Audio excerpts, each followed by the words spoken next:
55 number Dhing সমষ্টিত ৰাজনৈতিক যুঁজ আকৰ্ষণীয় হ'বলৈ গৈ আছে। সমষ্টিটোৰ প্ৰান্তে প্ৰান্তে বদৰুদ্দোজা চৌধুৰী। চলি আছে পবিত্ৰ ৰমজান মাহ। গোটেই দিনটো ৰোজা ৰখাৰ অন্তত সকলোৰে লগত মিলিজুলি ইফতাৰ গ্ৰহণ কৰে ইছলাম ধৰ্মাৱলম্বী লোকে। সোমবাৰে সমষ্টিটোৰ বেচামাৰী জামে মছজিদত উপস্থিত হয় ঢিং সমষ্টিৰ AIUDFৰ প্ৰাৰ্থিত্বৰ প্ৰত্যাশী বদৰুদ্দোজা চৌধুৰী। চৌধুৰী উপস্থিত হৈ বেচামাৰী AIUDFৰ কৰ্মীৰ লগত মত বিনিময় ও ইফতাৰ গ্ৰহণ কৰে। লগতে বেচামাৰী বজাৰৰ সহস্ৰাধিক লোকৰ লগত মত বিনিময় ও অভাৱ অভিযোগৰ বুজ লয়। আনকি দলে যদি প্ৰাৰ্থিত্ব প্ৰক্ষেপ কৰে তেন্তে ৰাইজৰ অভিযানসমূহ পূৰণ কৰাৰো আশ্বাস প্ৰদান কৰে।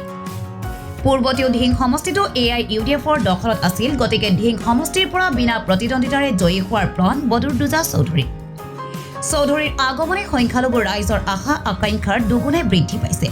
ৰাইজে চৌধুৰীক আঁকোৱালি লোৱা পৰিলক্ষিত হয়। ঢিং সমষ্টি আমাৰ AIUDF দল জন্ম হোৱাৰ পৰা এতিয়ালৈকে 4বাৰ আমি ইয়াত বিধায়ক ৰাইজে জিকাইছে আৰু এইবাৰ বদৰুদ্দোজা সমষ্টিত যিখিনি অঞ্চল ঢিং সমষ্টিৰ লগত চামিল হৈছে এই অঞ্চলটোত UDF যথেষ্ট সক্ৰিয় আৰু শক্তিশালী। গতিকে মই ভাবোঁ যে আমি বহুত ভোটৰ ব্যৱধানত জয়ী হ'ম আৰু কণ্টেষ্টটো মূলতে তিনিকুণীয়া হ'ব। শুনি আছোঁ এতিয়ালৈকে যদিও সম্পূৰ্ণ মিতৰতা হোৱা নাই, শুনি আছোঁ যে ৰাইজৰ দল কংগ্ৰেছ তেওঁলোকে ফ্ৰেণ্ডলি ইয়াত খেলিব। যদি তেনেকুৱা হয় তিনিকুণীয়া প্ৰতিদ্বন্দ্বিতা হ'ব আৰু আমি বহুত ভোটৰ ব্যৱধানত জয়ী হ'ম। চাওক, যুঁজটো ঢিং সমষ্টিত নায়েই, আমি ইতিমধ্যে জিকিছোঁ বুলিয়ে ধৰিব পাৰে, কাৰণ যিটো আমাৰ ভোটৰ পেটাৰ্ণ, যিটো জনবিহীন সংখ্যালঘু অধ্যুষিত অঞ্চলত আমাৰ দল ঢিং সমষ্টিৰ বহুত সাংগঠনিকভাৱে মজবুত। গতিকে আমি যুঁজ দিব পৰা কেণ্ডিডেটটো মই এতিয়ালৈকে দেখা নাই।